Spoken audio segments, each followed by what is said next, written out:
أما بعد فأعوذ بالله من الشيطان الرجيم.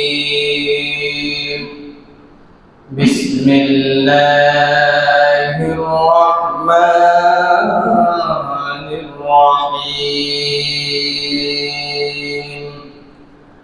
والعصر إن الإنسان لفي خسر إلا الذين آمنوا وعملوا الصالحات وتواصوا بالحق وتواصوا بالصبر. بارك الله لنا ولكم في القرآن العظيم ونفعنا وإياكم بالآيات والذكر الحكيم.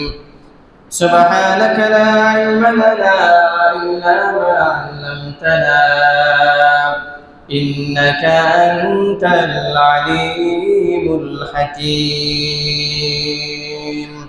أما شواهد الرسول صلى الله على سيدنا ومولانا محمد وعلى آله وأصحابه وسلم. صلى الله على سيدنا ومولانا محمد وعلى آله وأصحابه وسلم. আলহামদুলিল্লাহ, আল্লাহ রাব্বুল আলামিনের দরবারে শুকর জ্ঞাপন করছি, যিনি আমাদেরকে বিগত এক বছর পেরিয়ে আবার নববর্ষে, আরবি নববর্ষে পদার্পণ করার তৌফিক দিয়েছেন। এর জন্য আমরা সবাই বলি আলহামদুলিল্লাহ।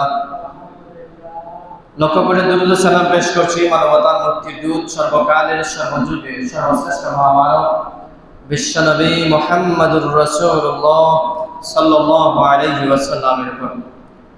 সম্মানিত হাজিরিন, আমরা জানি আছি মুহররমের 1 তারিখ। ইংরেজিতে যেভাবে জানুয়ারি থেকে ইংরেজি নববর্ষ শুরু হয়ে থাকে, তেমনি ভাবে আরবি নববর্ষে, আরবি যে হিজরি বছর চালু আছে, সেই মাসটা মুহররমের 1ম তারিখ থেকে শুরু হয়ে থাকে। সেই হিসাবে আজকে মুহররমের 1 তারিখ আমাদের আরবি নববর্ষের প্রথম বছরের প্রথম দিন। তো এই গত 1 বছর আমরা পেরিয়ে আবার নতুন বছরে পদার্পণ করেছি। সময় এমন একটা জিনিস যা চলে যায় আর ফিরে আসে না।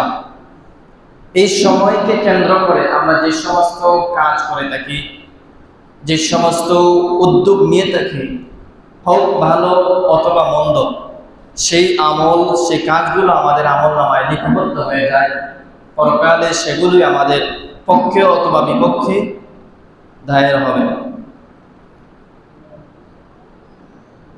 সময় এমন একটা জিনিস, এমন একটা নিয়ামত, যা একবার চলে গেলে আর দ্বিতীয়বার ফিরে আসে না। আমাদের মধ্যে যারা এখানে 10 বছর, 20 বছর, 30 বছর, 50 বছর, কেউ 60 বছরে চলে আসছেন, দুনিয়ার জীবনের আর কিছুদিন বাকি, পিছনের আপনার সেই 5 বছর, পিছনে আপনার 10 বছর আবার ফিরিয়ে আনাটা অসম্ভব। কখনোই এটা আপনার জীবনে আসবে না। অতএব আমরা দুনিয়ার মধ্যে যতটুকু সময় পেয়ে থাকি, সেই সময়গুলোই কাজে লাগানোর চেষ্টা করা। এই সময়কে কেন্দ্র করে যেহেতু আমাদের পরকালের আমলনামায় ভালো অথবা মন্দ কাজের উপর আমাদের প্রতিদান দেওয়া হবে, সেজন্য আমাদেরকে এই সময়গুলোকে গনিমত হিসাবে, আমাদের এই সময়গুলোকে একটা নিয়ামত ভেবে কাজে লাগানো প্রয়োজন। আল্লাহ রাসূল সাল্লাল্লাহু আলাইহি ওয়াসাল্লাম একটা হাদিসের মধ্যে সময়ের গুরুত্ব দিয়ে আমরা যেন দেই, সেই হিসাবে রাসূল সাল্লাল্লাহু আলাইহি ওয়াসাল্লাম আমাদেরকে আদেশ করেছেন। عن ابن عباس رضي الله تعالى عنه قال قال رسول الله صلى الله عليه وسلم نعمتان مغبوب فيهما كثير من الناس। রাসূল সাল্লাল্লাহু আলাইহি ওয়াসাল্লামের চাচাতো ভাই আব্দুল্লাহ ইবনে আব্বাস থেকে বর্ণিত, রাসূল সাল্লাল্লাহু আলাইহি ওয়াসাল্লাম বলেছেন, প্রত্যেক মানুষদেরকে এই দুইটা নিয়ামত আল্লাহ তাআলা দিয়ে থাকেন, কাউকে বেশি সময় অথবা কাউকে কম সময়, তবে প্রত্যেক মানুষই এইগুলো পেয়ে থাকে। কিন্তু রাসূল সাল্লাল্লাহু আলাইহি ওয়াসাল্লাম আফসোস করছেন যে এই দুইটা নিয়ামতকে মানুষ সহজে পেয়ে থাকে, এই দুইটা নিয়ামতকে মানুষ একেবারে অযাচিতভাবে পেয়ে থাকে, অপ্রত্যাশিতভাবে পেয়ে থাকে, কিন্তু এই নিয়ামতকে তারা নিয়ামত হিসাবে বিবেচনা করে না, বরং যে তারা গাফলতি অলসতা বশত এই নিয়ামতগুলো তারা একেবারে ছেড়ে দেয়। এই নিয়ামতের মাধ্যমে আল্লাহ তাআলা বান্দাদের কাছে যে কিছু চান সেই জিনিসগুলো তারা কাজ করে না, গাফিল অলস অবস্থায় অকর্ম অবস্থায় তারা এই সময়গুলো এই নিয়ামতগুলোকে নষ্ট করে ফেলে। এই নিয়ামতের মধ্যে এক নম্বর হলো as-sihha, সুস্থতা। আমরা যে এখন হাঁটতে পারছি, চলতে পারছি, কথা বলতে পারছি, আমাদের শরীরের সমস্ত পার্টস সঠিকভাবে কাজ করছে, যার কারণে আমরা সুস্থভাবে কথা বলতে পারছি, দাঁড়াতে পারছি, মসজিদে আসতে পারছি। বিপরীত দিক দিয়ে যদি আমরা চিন্তা করি, অনেক মানুষ আমাদের বয়সে হাসপাতাল ক্লিনিকে দৌড়াচ্ছে একটু সুস্থতার জন্য, ডাক্তারের পিছনে ছুটতে ছুটতে পায়ের স্যান্ডেল একেবারে নষ্ট করে দিচ্ছে। সুস্থতার জন্য বাবা তার সন্তানের জন্য ডাক্তারের পিছনে তার পরিশ্রমের টাকাগুলো নষ্ট করছে, স্বামী তার স্ত্রীর সুস্থতার জন্য অনেক টাকা সম্পদ বিক্রি করে হলেও তার একটু সুস্থতার জন্য অনেক কিছু করছে। কিন্তু আমরা যারা সুস্থ আছি, এই সুস্থতার নিয়ামত যে কতটুকু যদি আমরা মেডিকেলের ক্লিনিকগুলোতে একটু অবলোকন করি, তাহলে সেই নিয়ামতের কথা আমাদের ভিতরে জাগ্রত হবে। অথচ আমরা যে অযাচিতভাবে এই নিয়ামতটা পেয়ে গেছি, কিন্তু সেই নিয়ামতটাকে আমরা কাজে লাগাচ্ছি না। অনেক মানুষ অসুস্থ, কিন্তু মন চাচ্ছে আজ আমি জুমাবারে নামাজে যাই, কিন্তু তার অসুস্থতার কারণে সে যেতে পারছে না। কিন্তু আমাদের মধ্য থেকে অনেক মানুষ সুস্থ আছে, চায় স্টোরের বাড়িতে টিভির সামনে বসে বসে সময় নষ্ট করছে, মসজিদের সময় মতো এসে হাজিরা দিচ্ছে না। তাহলে আগের মানুষ সে অসুস্থতার জন্য মসজিদে আসতে পারছে না, আর দ্বিতীয় মানুষ সে সুস্থ থাকা সত্ত্বেও অলসতাবশত মসজিদে আসতে পারছে না। দ্বিতীয় মানুষটি তার সুস্থতার নিয়ামত কি সেটা বুঝতে পারে নাই, যার কারণে সে এই গাফলতির মধ্যে অন্তর্ভুক্ত হয়ে গেছে। আরেকটা হলো ওয়াল ফারাগ, অবসর। ব্যস্ততা কাটিয়ে যখন আমরা অবসর সময়ে পদার্পণ করি, তখন এই অবসরের সময়গুলোকে আমরা আল্লাহ তাআলার ইচ্ছা আমরা যেন ভালো কাজে ব্যয় করি, কিন্তু আমরা এই কাজে আমরা একেবারেই ব্যয় করি না। কাজ শেষে অফিস থেকে বাড়িতে এসে একটু নামাজ পড়ব, কোরআন তিলাওয়াত করব, জিকির আজকার করব, অথবা আমার পরিবারের মানুষদের সাথে কাটাবো, ভালো ভালো কথা বলবো, কিন্তু সেই সময়টাতে আমরা বিভিন্ন ব্যস্ততা দিয়ে কেটে দেই। হয়তো মোবাইলের ব্যবহারে, অথবা টিভিতে তাকিয়ে, অথবা অন্য কিছু যেটা আমার গর্হিত শরীরের গর্হিত কাজ, সেই কাজে আমরা নষ্ট করে ফেলি। রাসূল সাল্লাল্লাহু আলাইহি ওয়াসাল্লাম বলেছেন, সব মানুষদেরকেই দুইটা নিয়ামত দেওয়া হয়, কিন্তু এই নিয়ামতগুলোকে তারা একেবারে নষ্ট করে দেয় অযাচিতভাবে। এর মধ্যে এক নম্বর নিয়ামত হচ্ছে সুস্থতা, আরেকটা হচ্ছে অবসর সময়। তা আমরা যদি পর্যবেক্ষণ করি আমাদের জীবনের মধ্যে, তাহলে রাসূলের এই আফসোস আমাদের উপরেই পড়ে আসে। এজন্য আল্লাহ তাআলার কাছে আমরা কামনা করি যেন আমাদেরকে এই দুইটা সুস্থতা নিয়ামত এবং অবসরের নিয়ামতটাকে যেন সঠিকভাবে কাজে লাগাতে পারি। আল্লাহ তাআলা যেন আমাদেরকে তৌফিক দান করেন। এখন আসুন, আজকে আমাদের বিষয় আলোচনার টপিক হচ্ছে ভূমিকা স্বরূপ বললাম, আমাদের কাছ থেকে আরবি একটি বছর চলে গেল। বিগত বছর আমরা কিভাবে কাটিয়েছি, কোন কাজে কাটিয়েছি, সেই কাজগুলো আমরা একটু যাচাই বাছাই করব, পর্যবেক্ষণ করব, এবং আগামী বছরে এক বছর আসছে সেই সময়গুলোতে আমরা কিভাবে কাটাবো এবং সেই সময়গুলো আমাদের কাছ থেকে কি পাবে সেই দাবিটুকু আমরা জানতে পারবো। এক নম্বর, পবিত্র কোরআনের দৃষ্টিতে সময়ের গুরুত্ব ও হিসাব নেওয়ার আহ্বান। আল্লাহ তাআলা আমাদেরকে এই যে সময় দিচ্ছেন, সূর্য, চন্দ্র, গাছপালা, বৃক্ষলতা, অসংখ্য অগণিত খাবারের মাধ্যমে আমাদেরকে যে পরিণত করেছেন, সেই কাজগুলো যে এভাবে এমনিতেই করেন নাই, সেই সময় সেই নিয়ামতগুলো একে একে সবাই কাছ থেকে পুঙ্খানুপুঙ্খভাবে আল্লাহ তাআলা আমাদের কাছ থেকে হিসাব নেবেন। বিশেষ করে সময়ের যে হিসাব এবং সময়ের মাধ্যমে আমরা কারা সফল এবং কারা বিফল, এগুলো বোঝাতে আল্লাহ তাআলা সূরা আসর আমার তিলাওয়াত আয়াতের মধ্যে বলেন, ওয়াল আসর ইন্নাল ইনসানা লাফি খুসর।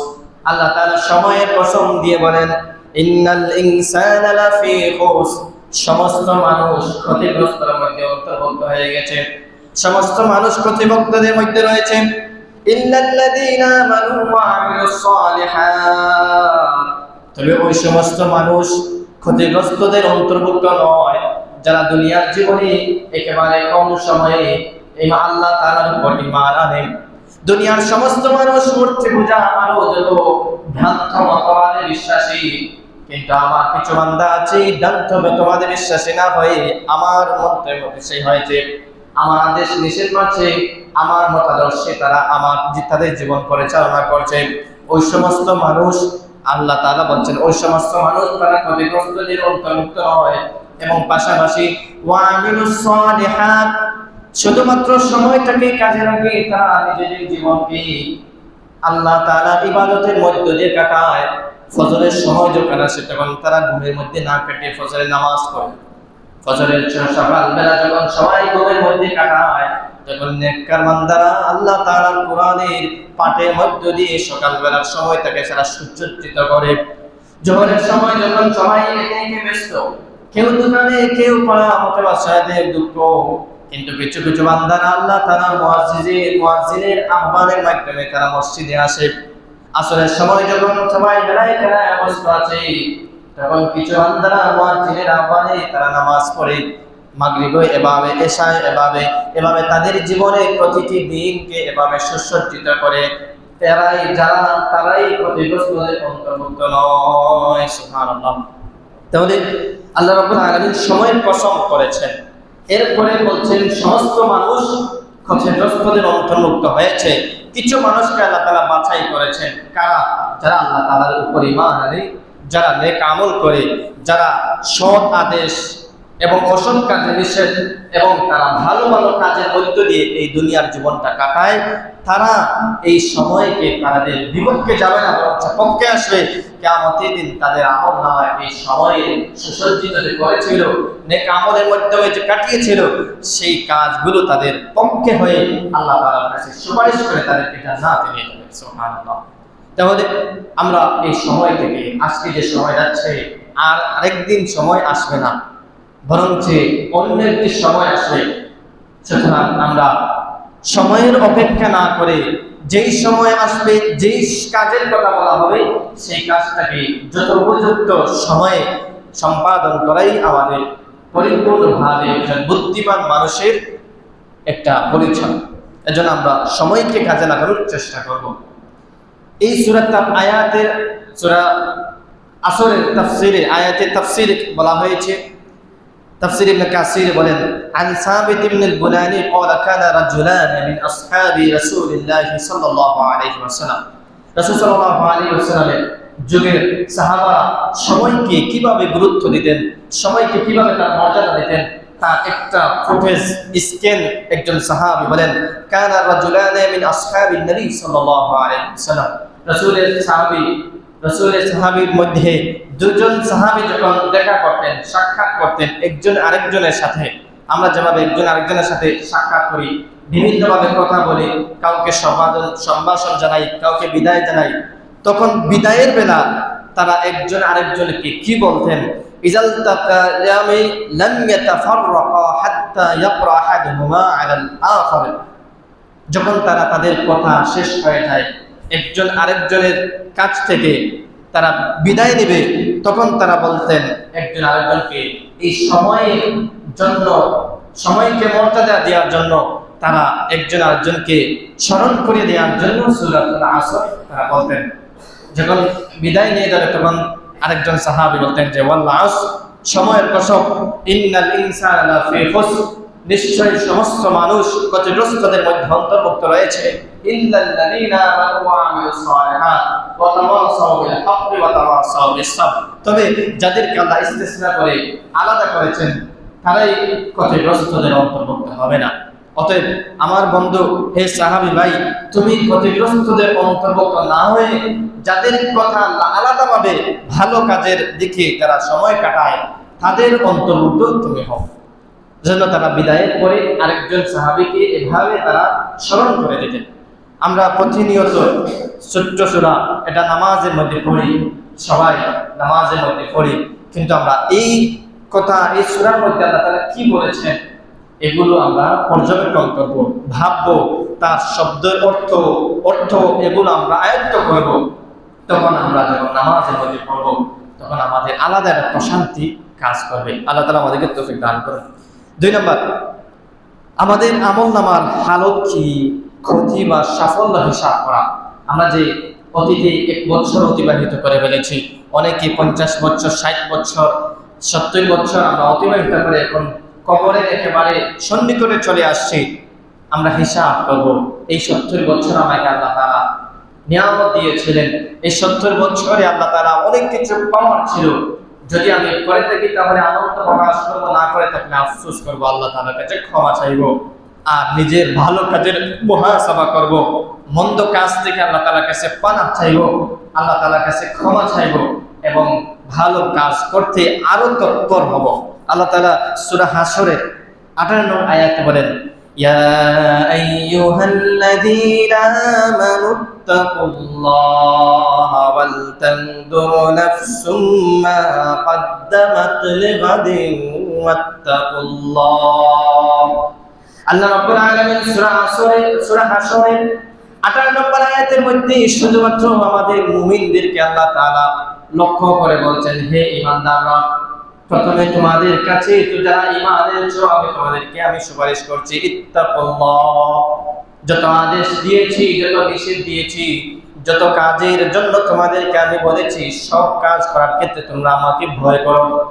গুনার কাছে তাদের কাছে যাবে না, নেক আমল করতে ইখলাস করো, নিয়ত নিয়ে আমার নেক আমলগুলো পর্যবেক্ষণ করো, এটাই হলো ইত্তাকুল্লাহ। এরপর আল্লাহ আমাদেরকে স্মরণ করে বলছেন, ওয়াল তানজুর নাফসুম মা কদ্দামাত লিগাদ।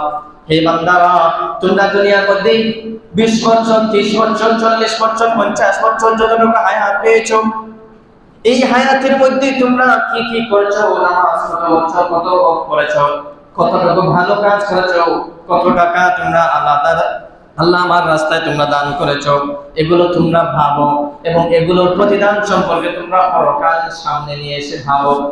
এবং যে কিছু বান্দারা আমার নাফরমানি করছে, আমার কথা শুনছে না, তারাও যেন পরকালের ভয়াবহ পরিণতি সম্পর্কে ভাবে। তাফসীরে আয়াতে ব্যাখ্যায় বলা হয়, আই হাসিবু নাফসুকুম ক্বাবলা আন তুহাসাবু। সমস্ত বান্দাদের যেহেতু কিয়ামতের দিন তাদের জীবনের উপর একটা হিসাব নেওয়া হবে, এজন্য বান্দারা যেন প্রত্যেকে তার নিজের জীবনের হিসাব করে যে আমি ভালো মন্দ বেশি, ভালো কাজ করেছি বেশি না খারাপ কাজ করেছি বেশি। ওয়ানজারু মাযা দাখালতুম লিআনফুসিকুম মিনাল আ'মালিস সালিহাত লিয়াউমি মা'আদিকুম ওয়া আরযিকুম আলা রাব্বিকুম। এবং তারা যেন একটা পর্যবেক্ষণ করে পরকালে যে আমাকে আল্লাহ তাআলা কিয়ামতের দিন অনুষ্ঠিত করে আমাকে আল্লাহ তাআলা আমার সামনে উপস্থাপন করবেন। আল্লাহ তাআলার সামনে যে আমরা প্রত্যেকেই দাঁড়িয়ে দাঁড়িয়ে আমাদের জীবনের হিসাব দেওয়া লাগবে, সেই হিসাবটা যেন আমরা সঠিকভাবে দিতে পারি, দুনিয়া থেকে যেন আমরা প্রস্তুতি নিয়ে যেতে পারি। সুবহানাল্লাহ। তাহলে আল্লাহ তাআলা আমাদেরকে প্রথমে বলেছেন মুমিন হও, এরপরে তাকওয়া অবলম্বন করো, এরপরে তৃতীয়বার বলছেন যে তোমরা যেহেতু আমার কাছে তোমাদের জীবনকে পেরিয়ে একবার আমার কাছে আসাই লাগবে, এই আশাটা যেন তোমাদের জন্য সুখকর হয়। তোমাদের কাছ থেকে আমি হিসাব নিব প্রতিটি জিনিসের পুঙ্খানুপুঙ্খ ভাবে, এই হিসাবের মধ্য দিয়ে যেন তোমরা জিততে পারো, সেজন্য তোমরা নিজেরা নিজেদের আমলের উপর একবার হিসাব করো। তুমি ভালো কাজ বেশি করেছো না মন্দ কাজ বেশি করেছো, কতটুকু টাকা শয়তানের কাছে ব্যয় করেছো না আমার কাছে ব্যয় করেছো, প্রত্যেকে হিসাব নিতে থাকো। সময় কাজে লাগিয়েছো কিনা প্রত্যেকে হিসাব নিতে থাকো। তখন তোমরাই বুঝে নিবে যে তোমরা প্রতিদান পাওয়ার যোগ্য না আযাব পাওয়ার যোগ্য।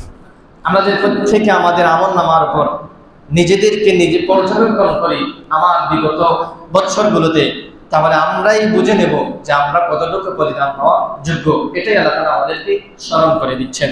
এরপর আবার বলছেন দ্বিতীয়বার, ওয়াত্তাকুল্লাহ, তাকিদে তানি, ইন্নাল্লাহা খাবীরুম বিমা তা'মালুন, আয় ইয়ামালু আন্নাহু আলিমুন বিজামি'i আমালিকুম ওয়া আহওয়ালিকুম লা তাখফা আলাইহি মিনকুম খাফিয়াতুন ওয়া লা ইউগীবু আনহু মিন আমওয়ালিন জালিলিন ওয়া লা হাকির। আল্লাহ তাআলা আবার দ্বিতীয়বার আমাদেরকে বলছেন তাকওয়া অবলম্বন করো। কেন বলছেন? ইন্নাল্লাহা খাবীরুম বিমা তা'মালুন। আল্লাহ তাআলা আমাদের জীবনে যত কিছু কাজ করি, আমরা মানুষের সামনে যা কিছু করি, মানুষের অন্তরালে যা কিছু করি, আমাদের মনের ভিতরে কি কি করছে, সেই জিনিসগুলো আমরা অনেক মানুষ জানে না, আমি শুধুমাত্র নিজে জানি। আল্লাহ তাআলা স্মরণ করে দিচ্ছেন, পৃথিবীর সমস্ত মানুষ যদি না জানে, পৃথিবীর কোনো বস্তু যদি না জানে, তাহলে আমি আল্লাহ তোমাদের এই বিষয়গুলো জানি, সেজন্য তোমরা আমাকে ভয় করো। অর্থাৎ খারাপ কাজ যখন লুকায়, অন্ধকারে, মানুষের আড়ালে, অপ্রকাশ্যে, মোবাইলের মাধ্যমে, টিভির মাধ্যমে, অথবা মনের প্রবৃত্তি অনুসরণের সাথে যে মন্দ কাজগুলো করো, এই কাজ করার সময় তোমরা আমার কথা স্মরণ করিও। তোমাকে দুনিয়ার মধ্যে কেউ দেখে নাই, দরজা জানালা সবকিছু অন্ধকার রেখে বন্ধ করে তোমরা আমার নাফরমানি করছো। এই জিনিসগুলো তোমরা কেউ দেখছে না তোমাদের, কিন্তু আমি আল্লাহ তোমাদের সাথে আছি। তোমরা যা কিছু করছো আমি আল্লাহ তাআলা পর্যবেক্ষণ করছি, সেজন্য আমাকে তোমরা ভয় করো, আমাকে ভয় করে আমার নাফরমানি থেকে তোমরা বিরত থাকো। তখন আমরা যদি পর্যবেক্ষণ করি, এখন আমরা যে মন্দ কাজগুলো করছি, মানুষের সাথে খারাপ আচরণ করছি, অসৎ কথা বলছি, আত্মীয়তা রক্ষা ছিন্ন করছি, এগুলো আল্লাহ তাআলা দেখছেন। আল্লাহ তাআলা এক সময় আমাদের হিসাব নেবেন, কিন্তু এখন আল্লাহ তাআলা আমাদেরকে আযাবে সম্মুখীন করছেন না, এটা আল্লাহ তাআলার রীতি। পরকালে আমাদের সমস্ত আমলের বিনিময়ে আল্লাহ তাআলা আমাদেরকে দিবেন। এজন্য আমরা দুনিয়ার মধ্যে ভালো হয়ে যাওয়ার চেষ্টা করব, আমাদের নিজেদের আমলের পর্যবেক্ষণ করে যাওয়ার চেষ্টা করব। মানুষের সাথে আমি আগে লাগবো না, মানুষের সাথে আমি জুলুম করব না, মানুষকে আমি মন্দ কথা বলবো না, মানুষ যেন আমার কাছ থেকে কষ্ট না পায়, সেই চেষ্টা আমরা সদা প্রতিনিয়ত করার চেষ্টা করব। আল্লাহ তাআলা আমাদের সবাইকে তৌফিক দান করেন। এরপর আসেন 3 নাম্বার, সামনে বছরে আমরা কি করব, এই পর্যবেক্ষণের 3 নম্বর হচ্ছে আমলনামার হিসাব নিকাশ নেওয়া। স্বয়ং নবী সাল্লাল্লাহু আলাইহি ওয়াসাল্লাম নির্দেশ দিয়েছেন। আল্লাহ তাআলা আমাদেরকে বলছেন তোমরা আমলনামার হিসাব নাও পরকালে যাওয়ার আগে। পাশাপাশি রাসূল সাল্লাল্লাহু আলাইহি ওয়াসাল্লাম আমাদেরকে নিজেদের আমলনামা সম্পর্কে পর্যবেক্ষণ করার জন্য আদেশ করেছেন। রাসূল সাল্লাল্লাহু আলাইহি ওয়াসাল্লাম সাহাবী আন শাদ্দাদ ইবনে আউস আন নবী সাল্লাল্লাহু আলাইহি ওয়াসাল্লাম قال الكيس من دان نفسه وعمل لما بعد الموت। নবী সাল্লাল্লাহু আলাইহি ওয়াসাল্লাম বলেন, প্রকৃত জ্ঞানবান, বুদ্ধিমান, সচেতন ব্যক্তি হচ্ছে ওই ব্যক্তি বান্দানা নাফসাহু ওয়া আমিলা লিমা বা'দাল মাউত, যারা দুনিয়ার মধ্যে থেকে পরকালের খাজানা, পরকালের ভান্ডারগুলো তারা অর্জন করে। অর্থাৎ দুনিয়ার মধ্যে তাদেরকে নেক আমলের কথা বলা হয়েছে, দুনিয়ার মধ্যে তাদেরকে অসৎ কাজ থেকে বিরত থাকার কথা বলা হয়েছে, দুনিয়ার মধ্যে তারা যেন ভালো কাজ করে এ কথা বলা হয়েছে। ওই সমস্ত মানুষ বুদ্ধিমান যারা আল্লাহ তাআলার হুকুম মেনে তাদের জীবনটাকে সুসজ্জিত করে পরিচালনা করে। নবী বলেছেন তারাই হলো বুদ্ধিমান। বিপরীত দিক দিয়ে কারা? ওয়াল আজিজু মান ইত্তাবা নাফসা, আর অবুঝ, অলস এবং আল্লাহ তাআলার কাছে নির্বুধ হিসাবে পরিচিত ওই ব্যক্তি, যে দুনিয়ার মধ্যে আল্লাহ তাআলা যা আদেশ করেছেন সে আদেশ তারা মানে না, সেই আদেশে অমান্য করে যত হারাম কাজ আছে সেই হারাম কাজে তারা নিজেদেরকে নিয়োজিত রাখে। তাদের মনের প্রবৃত্তি অনুযায়ী চলে। দুনিয়ার সম্পদ অর্জন করার জন্য হালাল সেগুলোকে পরিত্যাগ করে হারামের মধ্যে চলে যায়। সুদ, ঘুষ, আরো যত কিছু আছে, চাঁদাবাজি, দান্দাবাজি, যা কিছু আছে তারা সেগুলোকে পর্যবেক্ষণ করে, সেগুলোকে তারা অনুসরণ করে ফলো করে। নবী বলেন হুয়া হাওয়াহা ওয়া তামান্না আলা আল্লাহ। ওই হারামখোর, সুদখোর, ঘুষখোর, চাঁদাবাজ, ঠান্ডাবাজদেরকে যদি তুমি জিজ্ঞেস করো যে ভাই এগুলো তো খারাপ, তুমি এগুলো করো না, তখন তারা ওই সময় ফতোয়া দেয়, ওই সময় বলে আমি আল্লাহ তাআলার উপর, আমার কাজের উপর ভরসা করছি। অথচ আল্লাহ তাআলা বলছেন নেক আমল করো, নেক আমল করো, নেক কাজে সৎ কাজে সে সবত করো, নামাজ পড়ো, যাকাত দাও, যা কিছু আছে তুমি সেগুলো আমল করার পরে তুমি প্রতিদান পাবে। কিন্তু ওই সমস্ত মানুষ বলে আমি এগুলো না করেও আল্লাহ তাআলার উপর আমি ভরসা করছি। নবী বলেন সে হলো সবচেয়ে নির্বুদ্ধ ব্যক্তি। নাউজুবিল্লাহ। তাহলে এই হাদিসের মধ্যে আল্লাহ তাআলা দুই ধরনের ব্যক্তির কথা বলেছেন। একজন হলো সফল ব্যক্তি, আরেকজন হলো বিফল ব্যক্তি, অর্থাৎ সে প্রতিদানের যোগ্য নয় বরং আরো শাস্তির যোগ্য। প্রতিদান ব্যক্তি হল বলেছেন যে সে দুনিয়ার মধ্যে থাকা অবস্থায় সে আখেরাতের আমলগুলো সঞ্চয় করে, খাজানা ভান্ডার সে পুঞ্জীভূত করে, আখেরাতের আমলগুলো অর্থাৎ নামাজ রোজা যা কিছু আছে সেগুলো আদায় করে এরপরে আল্লাহ তাআলা প্রতিদানের উপর আশা করে। বিপরীত দিক দিয়ে নির্বোধ ব্যক্তিকে যে নামাজের কথা বলা হলে নামাজ পড়ে না, হালাল খাবারের কথা বলা হলে হালাল খাবে না, গুনাহ থেকে বাঁচার কথা বলা হলে সে গুনাহ থেকে বাঁচে না, অতঃপর সে বলে আমি আল্লাহ তাআলার উপর ভরসা করছি, আল্লাহ তাআলা আমাকে প্রতিদান দেবেন। এর চেয়ে নির্বোধ ব্যক্তি রাসূল বলেছেন আর কেউ হতে পারে না। অতএব আমরা প্রথম সারির ব্যক্তিদের অন্তর্ভুক্ত হওয়ার চেষ্টা করব। নেক আমল করে, নেক কাজ করে, নেক কথা বলে, সৎ কাজ করে তারপরে আমরা আল্লাহ তাআলার কাছে প্রতিদানের আশা করব। অসৎ কাজ করে, অন্যায় কাজ করে, জুলুম করে, মানুষের সাথে সম্পর্ক ছিন্ন করে এরপরে আমরা আল্লাহ তাআলা প্রতিদানের উপর ভরসা করব না। যদি করি তাহলে আমরা নির্বোধের অন্তর্ভুক্ত হয়ে যাব। রাসূল আমাদেরকে দুই শ্রেণীর কথা, তাদের কাজকে, তাদের কর্মকে স্পষ্ট করে বলে দিয়েছেন। আমাদের কাছে রাসূল অপশন রেখেছেন যে তোমরা কোনটা করো। এজন্য আমরা আল্লাহর কাছে চাচ্ছি যে আমরা প্রথমটাই করব, নেক আমল করব, সৎ কাজ করব, সৎ কাজের আদেশ দিব, সঠিক নির্জন মানুষদেরকে আমরা বাছাই করে করে সমাজে দায়িত্ব দিব। এগুলো করলে তখন আমরা আল্লাহ তাআলার প্রতিদান পাওয়ার যোগ্য হিসাবে বিবেচিত হব। আল্লাহ তাআলা আমাদেরকে তৌফিক দান করেন।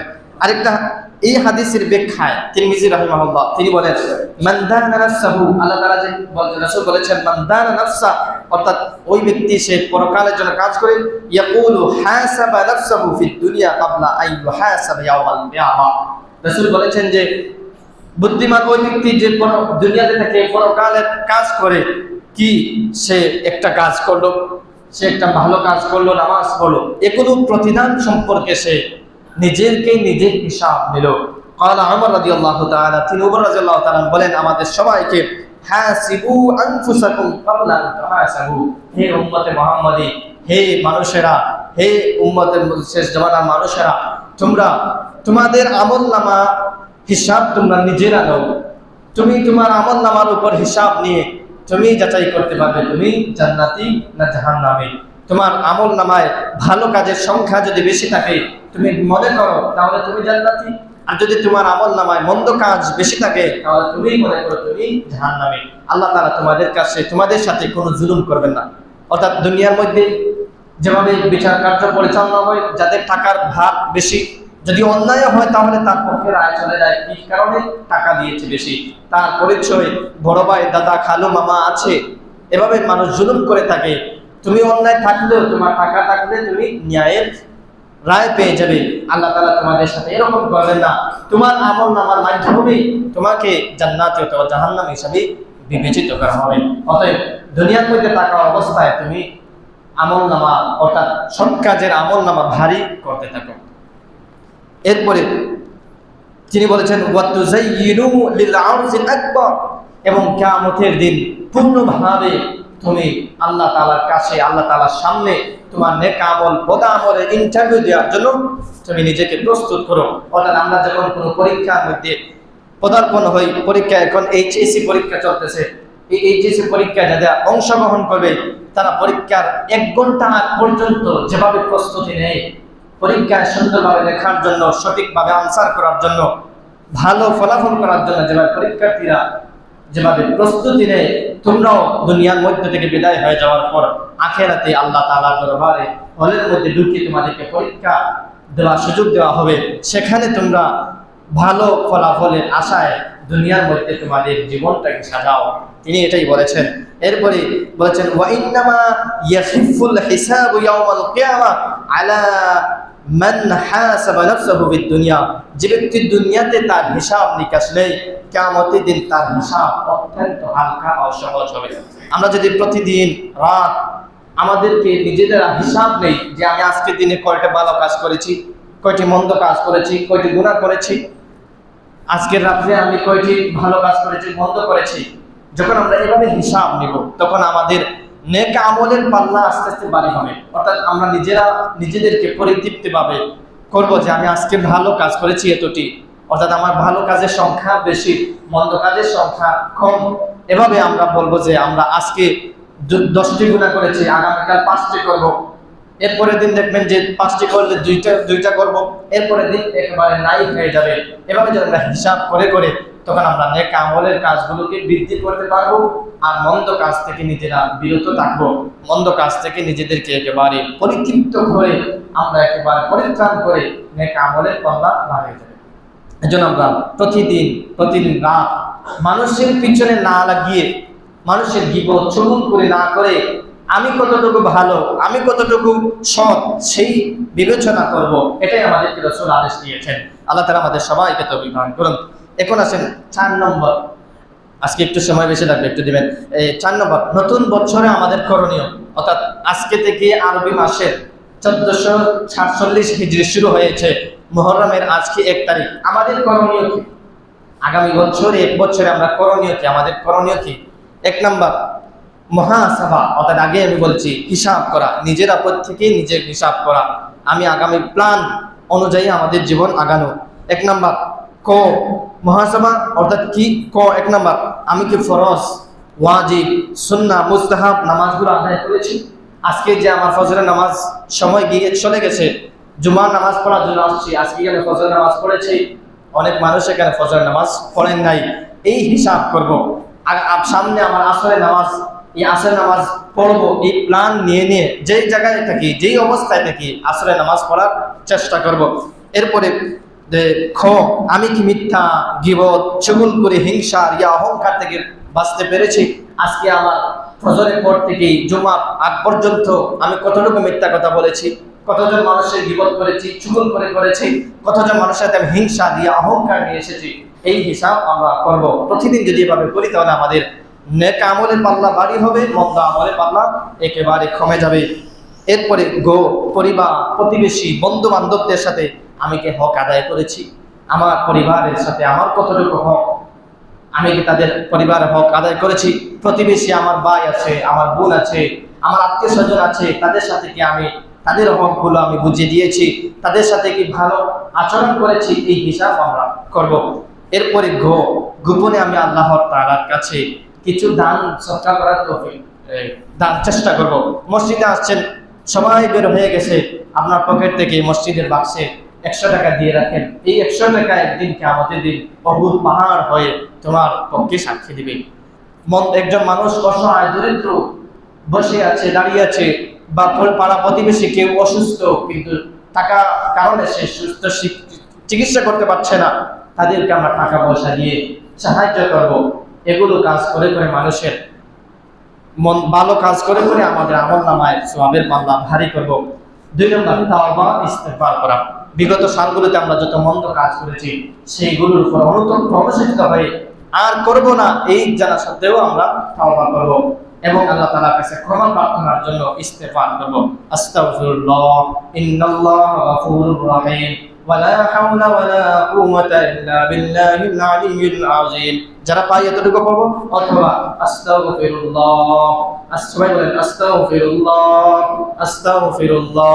এভাবে হাঁটতে, বসতে, চলতে, মুখের তো কোনো কাজ নাই, আমরা মুখ দিয়ে আস্তাগফিরুল্লাহ পড়তে থাকবো। এরপরে ভবিষ্যতে গুনাহ পরিহার করার নতুন প্ল্যান আমরা চেষ্টা করব। 4 নম্বর, ইলম ও দাওয়াতের পথে সময় বের করার চেষ্টা করব। প্রতিদিন আমরা একটা সূরা শেখার চেষ্টা করব, প্রতিদিন একটা হাদিস শেখার চেষ্টা করব। কার কতটুকু হক, আমার উপর মানুষের কতটুকু হক, মানুষের কাছে আমি কতটুকু হক পাবো, ইসলামে যতটুকু অধিকার দিয়েছে সেগুলো সম্পর্কে আমরা ইসলামী বই পুস্তক বাজারে পাওয়া যায়, সেগুলো পড়ে আমরা জানার চেষ্টা করব। এখন আসলে আমরা একটা গুরুত্বপূর্ণ আসছে, আমাদের যে এই 1447 হিজরি চলছে, এই হিজরি কোন জায়গা থেকে শুরু হয়েছিল, কিভাবে শুরু হয়েছিল, এগুলোর ইতিহাস আমরা কয়েক মিনিটে চেষ্টা করব। আল্লাহ তাআলা আমাদের জন্য মানব জাতির সৃষ্টি শ্রেষ্ঠ জীব, আমরা যে মানব জাতির শ্রেষ্ঠ মানুষ হিসাবে বিবেচিত হয়েছি, আল্লাহ তাআলা আমাদেরকে কোরআনে সাক্ষ্য দিয়েছেন। আমাদের জীবন ব্যবস্থা সঙ্গীকরণের জন্য, তাদের উপকার, আমাদের উপকারিতার জন্য আসমা, জমিন, চন্দ্র, সূর্য, গ্রহ, নক্ষত্র, তৃণলতা, যা কিছু আছে, নক্ষত্র, পানি, আগুন, বাতাস, রাত, দিন, জীবজন্তু সৃষ্টি করেছেন, সবগুলো তো আমাদের জন্য। এই সূর্য আমাদেরকে আলো দিচ্ছে, এই ফ্যান আমাদেরকে ঘুরে ঘুরে আমাদের ইসলামী আলোচনা করার চেষ্টা করেছে, এবং রাত্রেবেলা চন্দ্র, দিন, রাত, আমাদের সবগুলোই আল্লাহ তাআলা আমাদের জন্যই সৃষ্টি করেছেন। সাক্ষী আল্লাহ তাআলা সূরা কোরআনের মধ্যে বলেন, ওয়াল্লাযী জা'আলা আশ-শামসা জিয়াআন ওয়াল কামারা নূরান ওয়া قدره منازل لتعلموا عدد السنين والحساب। তিনি আল্লাহ যিনি মানুষের জন্য সূর্যকে আল্লাহ তাআলা আলো হিসাবে দুনিয়ার মধ্যে প্রেরণ করেছেন, ওয়াল কামারা নূরান, চন্দ্রকে আল্লাহ তাআলা রাত্রিবেলা দিন লাইটের ব্যবস্থা করে দিয়েছেন, ওয়া قدره منازل لتعلموا عدد السنين والحساب। রাত্রির চন্দ্র দেখে যেন মানুষ চলাফেরা করতে পারে, এবং পাশাপাশি বাৎসরিক হিসাব যেন তারা এই চন্দ্রের মাধ্যমে করতে পারে। সুবহানাল্লাহ। আজকে মুহররমের 1 তারিখ, অর্থাৎ আজকে রাত্রে নতুন ভাবে চন্দ্র উদিত হয়েছে, এর মাধ্যমে আমরা একটা মাসের হিসাব এখান থেকে পেতে পারি। এই হিজরি সনের ইতিহাস সেকেন্ড থেকে মিনিট, মিনিট থেকে ঘন্টা, ঘন্টা থেকে দিন, দিন থেকে সপ্তাহ, মাস থেকে বছর, বছর থেকে যুগ, শতাব্দী পেরিয়ে এই যে নিয়ম তান্ত্রিক অনুযায়ী চেষ্টা করেছেন, আমরা আয়াতের মাধ্যমে দলিল পেলাম। এই হিজরি কোথা থেকে শুরু হয়েছিল? ইতিহাসের মধ্যে আমরা ইংরেজি নববর্ষ যেটা আছে, ইংরেজি সাল, এখন 2025 সাল চলছে, আজকে 27 তারিখ। এই বর্ষ হযরত ঈসা আলাইহিস সালামের জন্মদিন থেকে শুরু করেছিল খ্রিস্টানরা। তো ঈসা আলাইহিস সালাম বিদায় এবং জন্মের 2025 বছর চলছে।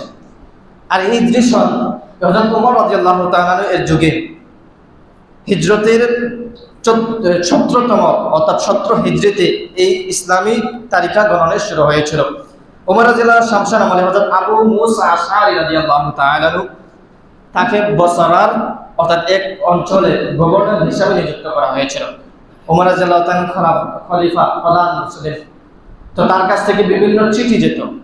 একদিন আবু মুসা আশআরী রাদিয়াল্লাহু তাআলা ওমর রাদিয়াল্লাহু তাআলাকে বললেন যে, হে খলিফাতুল মুসলিমিন, প্রত্যেক রাজা বাদশাদের একটা সিল থাকে, অর্থাৎ সিগনেচারের জায়গা থাকে, এরপরে তারা তারিখ দেয়, কিন্তু আপনার সিল থাকে কিন্তু তারিখ থাকে না। আমাদের একটা নির্ধারিত বৎসর, সন চালু করা প্রয়োজন, নির্ধারিত দিন এবং স্বতন্ত্র ইতিহাস, স্বতন্ত্র রাতের সাল চালু করা প্রয়োজন। তখন ওমর রাদিয়াল্লাহু তাআলা আনহু বললেন যে, এটা তো গুরুত্বপূর্ণ একটা চিঠি, গুরুত্বটা আসে তার সিগনেচারের মাধ্যমে, তারিখের মাধ্যমে, আমাদের প্রয়োজন। তখন ওমর রাদিয়াল্লাহু তাআলা তার দায়িত্বশীল সংশ্লিষ্ট যারা তাদেরকে ডাকলেন, বললেন যে আমাদের একটা স্বতন্ত্র হিজরি বা সনের প্রয়োজন। তখন কিছু কিছু সাহাবায়েরা তিনি বললেন যে আমরা কখন থেকে শুরু করব, আমাদের ইসলাম শুরু হয়েছে, আমরা কখন, বিভিন্ন ইতিহাস আমাদের তৈরি আছে, কোন ইতিহাস থেকে আমরা তৈরি করব। তা কিছু কিছু বলেছেন যে পারস্য যারা আছে রাজা বাদশারা, তাদের বাদশা যখন মৃত্যুবরণ করে তখন তারা আগের সনকে তারা ক্যান্সেল করে এই বাদশার মৃত্যুদিন থেকে তারা এই সন চালু করে। আমরা এভাবে করি যে রাসূল সাল্লাল্লাহু আলাইহি ওয়াসাল্লাম মৃত্যুবরণ করেছেন যেদিন, সেদিন থেকে আমরা এটা সন চালু করি। ওমর রাদিয়াল্লাহু আনহু এটা পছন্দ হলো না, এটা বলছে এটা মুশরিকদের। আর কেউ কেউ সাহাবায়ে কেরাম বলেছেন যে রাসূল সাল্লাল্লাহু আলাইহি ওয়াসাল্লাম নবুয়ত যেদিন পেয়েছিলেন সেই দিন থেকে আমরা হিসাব করি। ওমর রাদিয়াল্লাহু আনহু বলেন না, এটা হবে না। এরপরে আর কিছু সাহাবায়ে কেরাম বলেছেন যে আমরা রাসূল সাল্লাল্লাহু আলাইহি ওয়াসাল্লাম যেদিন জন্মগ্রহণ করেছিলেন তাই সেই দিন থেকে আমরা চালু করি। ওমর রাদিয়াল্লাহু তাআলা বলেন না, এটা তো খ্রিস্টানদের এটা রীতি, যে তারা হযরত ঈসা আলাইহিস সালামের জন্মদিন থেকে তারা এই গণনা শুরু করেছিল হিজরি সন, অর্থাৎ ইংরেজি সন। এরপরে হযরত আলী রাদিয়াল্লাহু তাআলা আনহু তিনি বলেছেন যে আমরা রাসূল সাল্লাল্লাহু আলাইহি ওয়াসাল্লাম হিজরত যেদিন করেছিলেন, মক্কা থেকে মদিনা এসেছেন, সেই দিন হিসাবে আমরা আমাদের এই সনটা চালু করি। তখন উমর রাদিয়াল্লাহু আনহু পছন্দ হলো, এবং এই হিজরি সন থেকেই রাসূল সাল্লাল্লাহু আলাইহি ওয়াসাল্লাম যেদিন হিজরত করেছিলেন সেই হিজরত থেকেই গণনা শুরু করা হয়েছিল। এখান থেকেই হিজরি আসছে, অর্থাৎ রাসূল সাল্লাল্লাহু আলাইহি ওয়াসাল্লাম হিজরত থেকেই গণনা শুরু হয়েছিল, যার কারণে এটা হিজরি সন হিসাবে সাব্যস্ত হয়েছে। এরপরে মুহররম, সফর 12টা মাস তারা সংযুক্ত করলো। এটা হলো আমাদের ইসলামী সভ্যতা, ইসলামের তাহজিব তামাদ্দুনের একটা অংশ, অর্থাৎ আমাদের একটা স্বতন্ত্র সন চালু আছে, হিজরি চালু আছে। শুধুমাত্র খ্রিস্টানদের স্বতন্ত্র সন নয়, আমাদের সন আছে। আমাদের আলাদা একটা তারিখের চাঁদের চন্দ্র মাসে।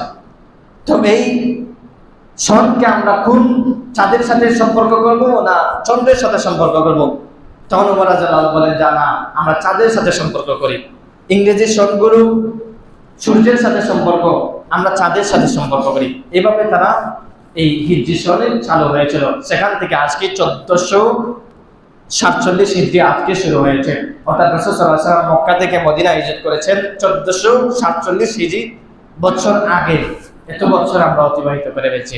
আল্লাহ তাআলা আমাদেরকে আগামী বছরে যত ভালো কাজের কথা আল্লাহ তাআলা বলেছেন, আমার আলোচনা বলেছি, আমাকে আমল করার তৌফিক দান করুন এবং আপনাদেরকেও আমল করার তৌফিক দান করুন, এবং আমরা এই যে স্বতন্ত্র একটা হিজরি সন পেয়েছি সেগুলোর মূল্যায়ন করার তৌফিক দান করুন। সবাই বলেন আমিন। আসসালামু আলাইকুম ওয়া রাহমাতুল্লাহি ওয়া বারাকাতুহু।